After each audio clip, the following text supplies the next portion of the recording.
नमस्कार विद्यार्थी मित्रांनो, हा व्हिडिओ यावर्षीची नीट 2024 देणाऱ्या विद्यार्थ्यांच्या पालकांसाठी खूप महत्त्वाचा आहे. दरवर्षी आम्हाला पॅरेंट्स किंवा आत्ताही पॅरेंट्स विचारत असतात की आमच्या मुलाला जर MBBS कोर्सला ॲडमिशन मिळालं तर वार्षिक किती फी बसते व ती फी कधी पे करायची असते व कोणत्या मोडमध्ये पे करायची असते.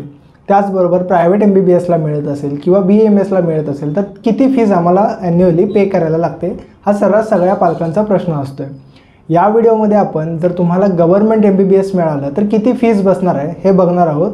त्याचबरोबर इथून पुढचे जे आपले व्हिडिओज येणार आहेत तर त्याच्यामध्ये प्रायव्हेट कॉलेजेस असतील किंवा BAMSचे कॉलेजेस असतील, त्या कॉलेजेसमध्ये जर ॲडमिशन मिळालं तर किती फी आपल्याला भरावी लागते व ती कशा स्वरूपात भरायची असते हे सुद्धा आपण बघणार आहोत. सो या व्हिडिओमध्ये आपण जर महाराष्ट्रातील विद्यार्थ्याला महाराष्ट्रामध्ये ओपन कॅटेगरीचा विद्यार्थी असेल किंवा रिझर्व्ह कॅटेगरीचा विद्यार्थी असेल तर किती फी बसते व DD नेमका काय असतो व किती DDs काढायला लागतात तर हे सगळं आपण बघणार आहोत. आता फॉर एक्झाम्पल आपण गव्हर्नमेंट मेडिकल कॉलेज बारामतीचं या ठिकाणी एक्झाम्पलसाठी फी स्ट्रक्चर घेतलेलं आहे 2023-24 बॅचचं.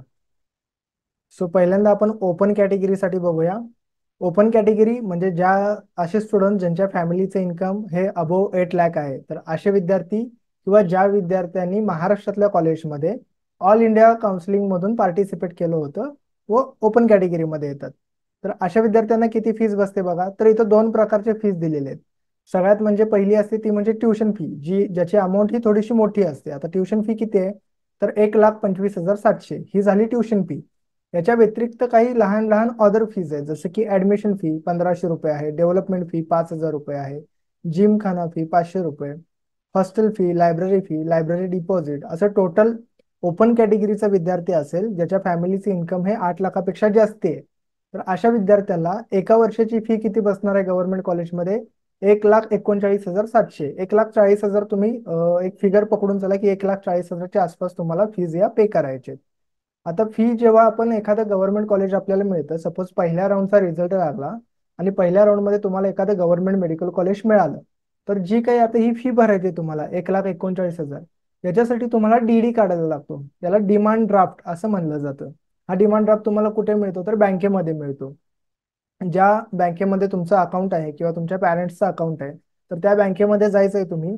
त्या बँकवाल्यांना सांगायचं की आम्हाला आता government medical college Baramati college तुम्हाला अलॉट झालेलं आहे, तर त्या कॉलेजच्या नावानं DD काढायचा असतो. आता DD किती अमाऊंटचा काढायचा हे कॉलेजच्या फी स्ट्रक्चरमध्ये दिलेलं असतं. ते फी स्ट्रक्चर सुद्धा आम्ही तुम्हाला त्या त्यावेळी प्रोव्हाइड करत असतो. आता इथे यांनी काय सांगितलं की 2 DD काढायचे आहेत. पहिला आहे तो ट्युशन फीचा सेपरेट DD काढायचा 1,25,700 रुपयेचा. हा झाला पहिला DD. आणि दुसरा DD काढायचा तो अदर फीजचा, म्हणजे या खाली ज्या काही छोट्या छोट्या फीज दिलेत याची किती टोटल अमाऊंट आहे 14,000. तर या 14,000चा एक सेपरेट DD काढायचे. असे 2 DD घेऊन तुम्हाला कॉलेजला, म्हणजे पहिल्या राऊंडचा रिझल्ट लागला, तुम्हाला ते कॉलेज घ्यायचं आहे किंवा ते कॉलेज घेऊन तुम्हाला नेक्स्ट राऊंड सुद्धा ट्राय करायचं आहे, तरी सुद्धा तुम्हाला कॉलेजची जी काही फी आहे ती फी तुम्हाला त्या ठिकाणी जाऊन डिमांड ड्राफ्टच्या थ्रू ही पे करायला लागते. आता बरेचसे पॅरेंट्स पहिल्या राऊंडचा रिझल्ट लागल्यानंतर काय विचारतात की आता हे जे 1,40,000 आहे, तर आता हे 1,25,000 आता आम्ही 1,00,000 रुपयेच भरले तर चालतील का, की 50,000 रुपयेच भरले चालतील का? तर असं होत नाही. कॉलेजची जी काही टोटल अमाऊंट आहे, टोटल फीज आहे, तेवढ्या पूर्ण अमाऊंटचा DD हा तुम्हाला काढून त्या ठिकाणी रिपोर्टिंग करावं लागतं. जोपर्यंत तुम्ही तिथं DD सबमिट करत नाही, तुमचे डॉक्युमेंट सबमिट करत नाही, तोपर्यंत तुमचं ऍडमिशन कन्फर्म झालं असं कन्सिडर केलं जात नाही. सो तुम्हाला तिथे इन्स्टॉलमेंट्स वगैरे काही सिस्टीम नसते. पहिल्या राऊंडचा रिझल्ट लागणार आहे तर त्यावेळी तुम्हाला फुल अमाऊंटचा DD हा त्या ठिकाणी काढून घेऊन जायचा आहे. सेकंड आपण बघूया की असे विद्यार्थी ज्यांनी स्टेट कोटामधून ऍडमिशन घेतलेलं आहे व ओपन कॅटेगरीचा विद्यार्थी आहे, त्यानं EWS सर्टिफिकेट काढलेलं आहे किंवा त्याच्या पॅरेंट्सचं जे काही इन्कम आहे ते 8 लाखापेक्षा कमी आहे. EWS काढलेला असू दे किंवा नसू दे, फॅमिलीचं इन्कम 8 लाखापेक्षा कमी आहे, विद्यार्थी ओपन कॅटेगरीमध्ये, तर त्याला छत्रपती राजर्षी शाहू महाराज ही EBC म्हणून एक स्कॉलरशिप असते, ती स्कॉलरशिप मिळत असते. ती स्कॉलरशिप तुम्हाला मिळत असल्यावरती काय होणार आहे की तुमची जी ट्युशन फी आहे तर त्या ट्युशन फी मध्ये तुम्हाला 50% कन्सेशन मिळत असतं. आता तुम्ही वरती बघितलं असेल तर वरती ट्युशन फी किती होती ओपनच्या विद्यार्थ्यांना? 1,25,000. आता ज्या विद्यार्थ्यांच्या फॅमिलीचे इन्कम 8 लाखापेक्षा कमी आहे व ओपन कॅटेगरीमध्ये आहे, तर त्यांना ट्युशन फी किती भरायची? तर 62,850 रुपये प्लस अदर फीज ज्या असतील त्या तेवढ्याच आहेत. असे टोटल 76,000च्या आसपास तुमची फीज बसणार आहे. इथं सुद्धा दोन प्रकारचे, एक ट्युशन फीचा DD तुम्हाला काढायला लागतो आणि एक अदर ज्या काही फीज आहेत त्याचा एक सेपरेट डीडी तुम्हाला हा काढावा लागतो. असे टोटल तुम्हाला 76,000 रुपीजचे डीडी घेऊन तुम्हाला कॉलेजमध्ये रिपोर्टिंग करायचं असतं. आता हे कोणासाठी होतं? ज्यांनी स्टेट काउन्सिलिंग मधून पार्टिसिपेट केले, ओपन कॅटेगरीचा विद्यार्थी आहे, पण फॅमिलीचं इन्कम हे 8 लाखापेक्षा कमी आहे. तर अशा विद्यार्थ्यांना साधारणतः 76,000 इथं दिलेलं आहे. तुम्ही एक राऊंड फिगर एक 80,000 रुपये पकडून चला की एवढी फीस तुम्हाला वार्षिक बसणार आहे. सेकंड इयरला परत एवढी फी तुम्हाला भरायला लागेल. कदाचित ह्या ज्या ऍडमिशन फी असेल 1,500 रुपये किंवा जे काही डिपॉझिट्स वगैरे घेतले असतील हे कदाचित सेकंड इयरला तुमचे नसतील. सेकंड इयर पासून तुम्हाला फक्त ट्युशन फी आणि बाकीचे जे काही डेव्हलपमेंट फी वगैरे त्याच भरायच्या असतील. काही यातल्या फीस कमी होतील तुमच्या, पण साधारणतः तुमची 75 ते 80,000च्या आसपास तुम्हाला सेकंड इयरला परत फी भरावी लागेल.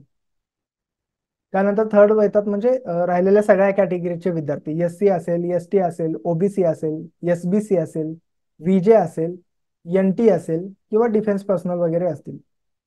तर अशा कॅटेगरीच्या विद्यार्थ्यांना ट्युशन फी ही 0 दिलेली आहे, म्हणजे ट्युशन फी भरायची नाही. मात्र अदर ज्या काही फीज आहेत त्याची अमाऊंट किती आहे? 14,000 रुपये आहे. तर एवढी फी तुम्हाला तिथे जाऊन पे करायची आहे. आता इथं ट्युशन फीस 0 असल्यामुळे ट्युशन फीचा तुम्हाला डीडी काढण्याची गरज नाही. ज्या काही अदर फीज आहेत, आता अदर फीज 14,000, तर 14,000चा डीडी काढून तुम्हाला त्या ठिकाणी कॅम्पसमध्ये प्रेझेंट राहायचं आहे. साधारणतः रिझल्ट लागल्यानंतर 3 ते 4 दिवसाचा टाइम हा तुम्हाला रिपोर्टिंगसाठी दिलेला असतो. तुम्हाला जर ते जे कॉलेज तुम्हाला पाहिजे तेच कॉलेज तुम्हाला जर मिळालं असेल किंवा मिळालेलं कॉलेज घेऊन सुद्धा तुम्हाला नेक्स्ट राऊंडला जायचं असेल तर कॉलेजला रिपोर्टिंग करणं गरजेचं आहे. रिपोर्टिंग करणं गरजेचं आहे याचा अर्थ जे काही तुमचे ओरिजिनल डॉक्युमेंट्स आहेत आणि हा डीडी घेऊन तुम्हाला रिपोर्टिंग करायचं असतं, तरच ऍडमिशन कन्फर्म झालं असं पकडलं जातं. आता जेवढ्या काही आपल्या इथं कॅटेगरी आहेत त्या सगळ्या कॅटेगरीला साधारणतः एखादं गव्हर्नमेंट एमबीबीएस कॉलेज मिळालं तर किती फी बसते हे मी आता सांगितलंय. इथून पुढचे जे आपले व्हिडिओज असणार त्याच्यामध्ये जर प्रायव्हेट कॉलेज आपल्याला एखादे मिळत असेल, प्रायव्हेट एमबीबीएस मिळत असेल किंवा गव्हर्नमेंट बीएमएस मिळत असेल, प्रायव्हेट बीएमएस मिळत असेल, बीएचएमएस ला मिळत असेल किंवा बीडीएस कोर्सला मिळत असेल तर याचे फी स्ट्रक्चर सुद्धा आपण स्टेप बाय स्टेप या पुढच्या व्हिडिओजमध्ये बघणार आहोत. तुम्हाला जर व्हिडिओ आवडला असेल तर आरंभच्या यूट्यूब चॅनलला सबस्क्राईब करा व त्याचबरोबर असेच अपडेट्स व्हॉट्सअपवरती मिळवण्यासाठी आरंभ करिअर ॲडवायझरच्या व्हॉट्सअप कम्युनिटीला सुद्धा जॉईन करा. थँक्यू.